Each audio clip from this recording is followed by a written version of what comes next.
The elderly guy dropped on the concrete, his quivering hands covering his exhausted body. The motorcyclists chuckled with pleasure, dismissing the performance as cheap entertainment. No one intervened, only icy apathy surrounded him, and they had no idea. Just 60 minutes later, the boom of Special Forces vehicles broke through the calm. Type respect if you feel individuals who made the ultimate sacrifice deserve to be honored. Richard Sam. Whitmore adjusted his faded veteran's cap as he drove his 1970 Ford F-100 into the fueling station. The crumbling asphalt reflected the July heat. At 80, Sam moved slowly, not out of fear, but because of wounds sustained decades before in jungles whose names most Americans couldn't pronounce. The truck, like Sam, had seen better times. Its blue paint had faded to gray in some areas, and rust had claimed territory around the wheel wells. But it ran consistently and stubbornly, much like the man who had owned it for 40 years. Sam eased himself out of the driver's seat, his left knee, damaged by shrapnel in 1971, protesting with each step.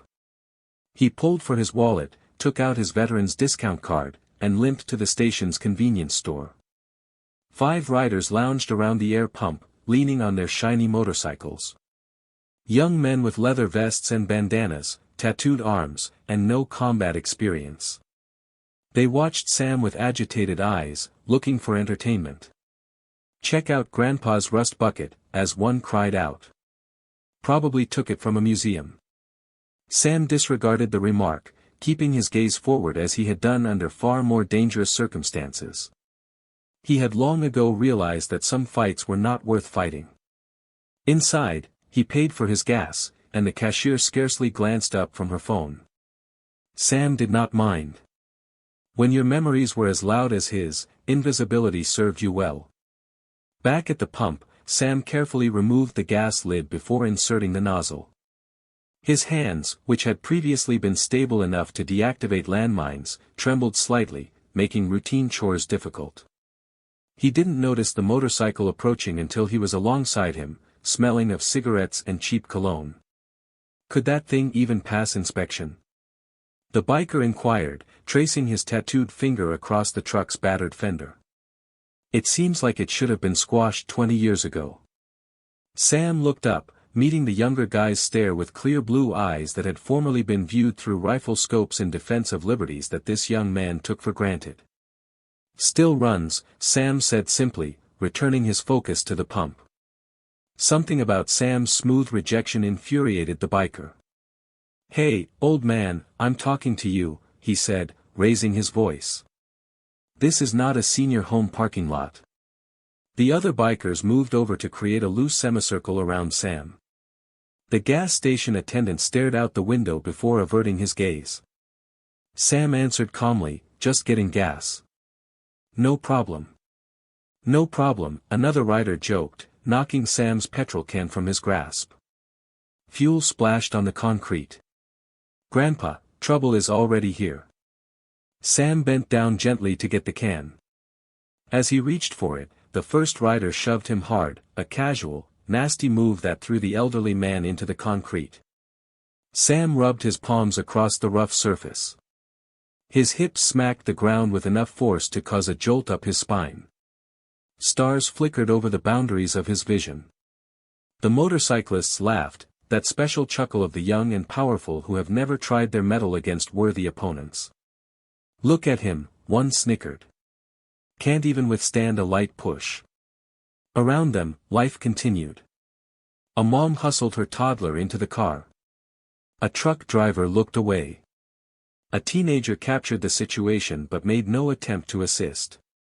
Sam lay there for a time, not because he couldn't get up, but because of the crushing weight of reality. This was what he had battled for, the ability for others to look aside when the weak required assistance. He slowly and methodically pushed himself up. A small trickle of blood flowed from his temple. He did not wipe it away. Instead, he straightened as far as his old injuries would allow, returned to his truck, and started the engine. The bikers stepped back, frustrated by his refusal to beg or cry out. As Sam backed away, their mocking laughter trailed him like shadows stretching in the late afternoon sun. They couldn't see the steel in his eyes, the same unwavering determination that had gotten him through firefights long before these young guys were born. What they didn't realize was that Richard Whitmore had never sought vengeance, rather, he had always recognized when a line was crossed. Sam drove across town, one hand pressed to his bleeding temple. The steady aching in his hip and side was more worrying than his head wounds, which always bled profusely. He drove into Sullivan's auto shop, intending to get his truck's engine checked. It hadn't been running smoothly lately. Sullivan's son Tyler looked up from his computer, his eyes widening slightly at the blood on Sam's face. "Are you okay, mister?" he inquired without moving to assist. "Fine," Sam said.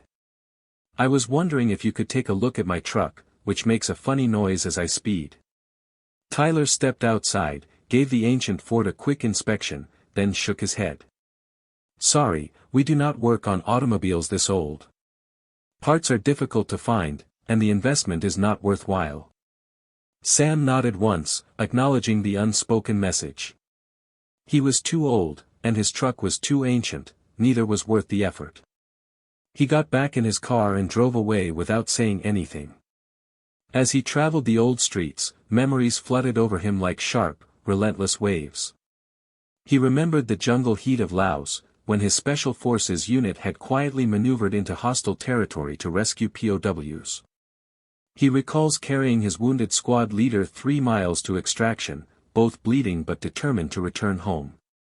The irony was not lost on him.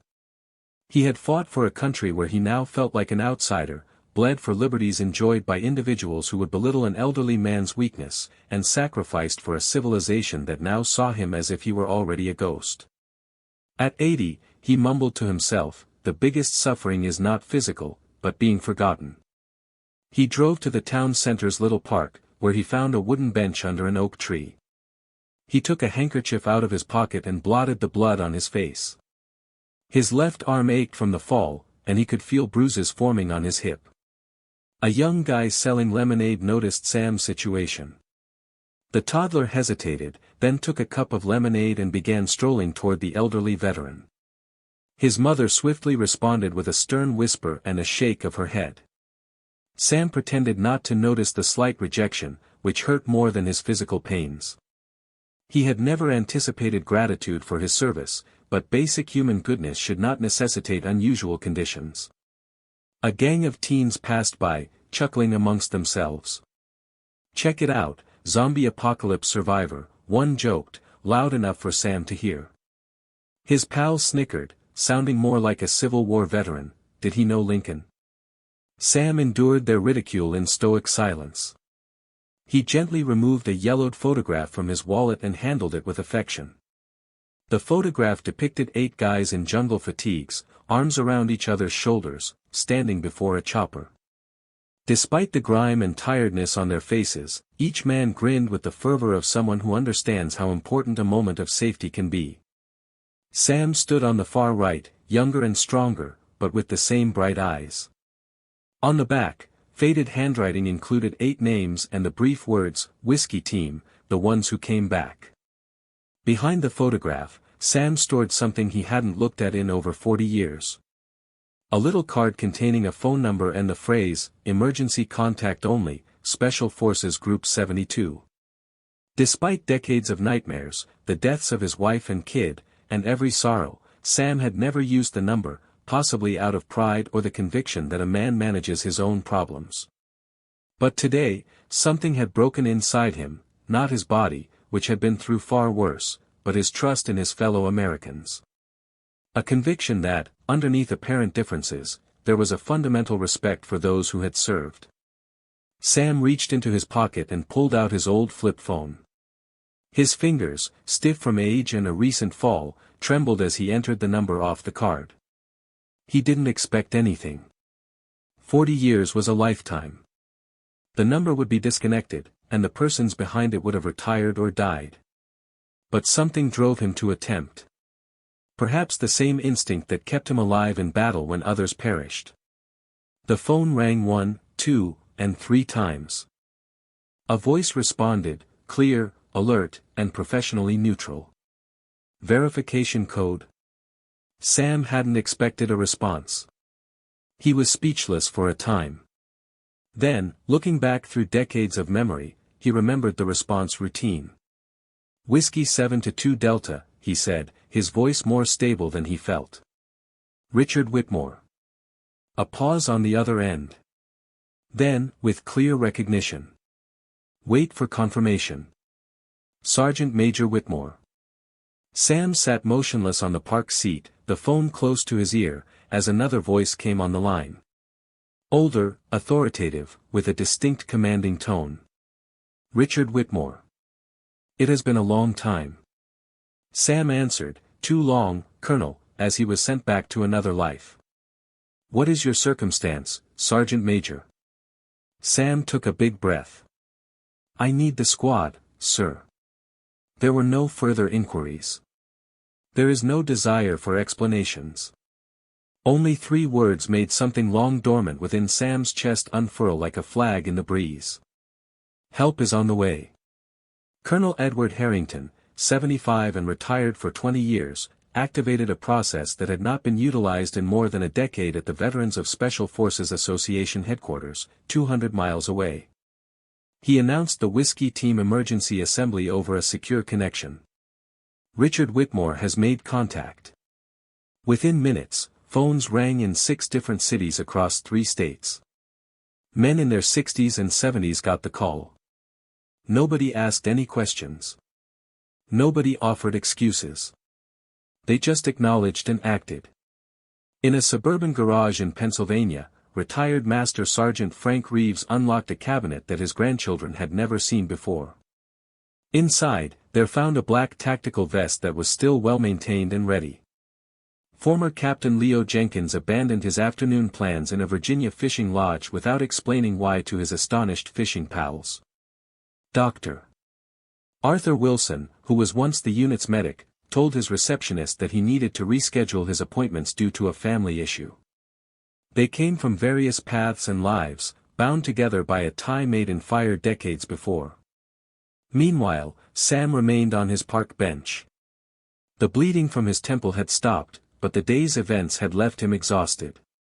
His eyes intermittently drooped closed, not in sleep, but in the half-alert rest that combat veterans never really recover from. By chance, the bikers from the gas station had decided to visit the park next. They raced in on their motorcycles, breaking the quiet with deliberate noise and executing stunts near the playground, causing moms to rush their children away. They had not noticed Sam yet. He made no attempt to hide or bring attention to himself. He merely waited, a talent honed in jungles and mountains far from home. The first black SUV came 48 minutes after Sam called. It entered the park at a methodical pace, its government plates and American flag symbol the only clues that it was not a regular family vehicle. 3 minutes later, a second SUV arrived from the opposite direction, followed by a third, fourth, and fifth. They formed a precise perimeter around the park's central portion, blocking easy exit routes. Sam noticed the containment pattern immediately. He had contributed to its development during operations in Southeast Asia. The bikers looked at the trucks with mild interest at first, until the doors opened simultaneously with the synchronized perfection that only years of coordinated operations can provide. Each vehicle produced men who defied categorization. They weren't young, yet their movements were purposeful and confident, despite their gray hair. Each wore a plain black t-shirt with the Special Forces logo. Each carried himself with the clear bearing of someone who has faced death while remaining absolutely assured of who they were. They converged on Sam's position without saying anything. The park became unusually silent. Conversations ended mid-sentence. Children stopped playing. The riders straightened out of their lounging positions, realizing something big was happening. Colonel Harrington was the first person to reach Sam. Though it had been decades since they had served together, he sank on one knee before his former colleague, a gesture of respect that screamed volumes. Sergeant Major Whitmore, he remarked, his voice echoing across the now empty park. Whiskey Team is reporting as requested. Sam's tough visage softened slightly, revealing a flicker of emotion in his blue eyes. You did not all have to come. Frank Reeves said, all of us or none of us. This was always the rule. Arthur Wilson instantly began inspecting Sam's injuries. Who did this? He inquired gently, with an undertone that made spectators step back unintentionally. Sam made a modest gesture toward the bikers, who had frozen in place as a result of the shift in mood. Colonel Harrington rose and turned toward them. His posture remained easy, but something in his gaze caused the biker leader to swallow hard. Those men, Harrington announced loudly enough for everyone to hear, lay their hands on Medal of Honor recipient Sergeant Major Richard Whitmore. A collective gasp echoed through the assembled crowd. Smartphones surfaced as many started recording. He's lying, one biker remarked, his voice lacking conviction. That's just an old bum. Leo Jenkins walked forward. He pulled what seemed to be dog tags off his neck. However, as he lifted them up, the distinctive medal affixed to them became visible, the Medal of Honor. According to Jenkins, Sergeant Major Whitmore supervised a clandestine operation in 1971 to rescue 14 American prisoners of war. When their extraction was threatened, he held off more than 30 hostile troops, allowing the wounded to escape. Despite being injured 3 times, he was the final man to board the aircraft. People in the throng began whispering to each other. Several people removed their hats in respect. Jenkins went on to say that he was responsible for 6 guys returning home to their families. I was one of them. The writer's confidence crumbled visibly. Someone took a step back. Another lowered his attention to the ground. Arthur Wilson helped Sam get up on his feet. Despite his age and the day's events, Sam stood straight, his military demeanor returning as if the years had passed. We don't want trouble, the lead writer muttered, suddenly aware of the large number of spectators filming the situation. But you were pleased to cause it, Colonel Harrington responded, his voice steady but with a distinct edge. You were willing to injure an elderly man for your entertainment. The local news had gained wind of what was going on. A reporter and a videographer moved past the swelling crowd. Police cars pulled up to the SUVs. One of the motorcyclists, much younger than the rest, broke ranks and approached Sam immediately. His face had lost color. Sir, he continued, his voice shaking. My grandfather was in Vietnam. If he could see what I accomplished today, he'd be unable to complete the sentence. Sam looked at the young man's face for a long time. Then respect him by becoming someone he can be proud of, he urged. Finally, from the last SUV, a uniformed military officer emerged, holding a polished wooden case. He approached Sam with formality and opened it, revealing a replacement Medal of Honor. The police indicated that the original was stolen from your home in 1989. The Department of Defense just approved this replacement. We have been trying to find you, sir. Sam stared at the medal, feeling the weight of memories crush against his chest. His troops surrounded him again, just as they had in that jungle clearing decades before. Sam replied gently, I never wore it for recognition. Colonel Harrington responded, we know, and that is exactly why you deserve it. The modest church in town was packed that evening. Word had traveled quickly, first via social media and then through local news. The story of a forgotten hero rediscovered after decades of relative anonymity struck a profound chord. Sam sat in the front pew, uneasy with the attention. His whiskey team surrounded him. These men had abandoned everything to help him, forming a protective honor guard of gray-haired warriors. The town mayor, who had hurriedly organized a recognition event, spoke with genuine emotion. Sergeant Major Whitmore has been living among us for the past 50 years. He has pumped his own gas, repaired his own roof, and shopped in our stores, yet we have never known, or recognized, the hero in our community. Sam listened with his eyes lowered, ashamed by praise he had never sought. When it was his turn to speak, he rose carefully and addressed the assembled audience. I didn't call my team because I wanted recognition, he explained, his voice steady. I called because I needed to remember a period when everyone stood together and no one was left behind. He halted, looking at the faces in front of him, many of whom had looked away at the gas station and sped past him on the street for years without a second glance. I don't blame anyone for not understanding who I was. That was my choice, to live quietly.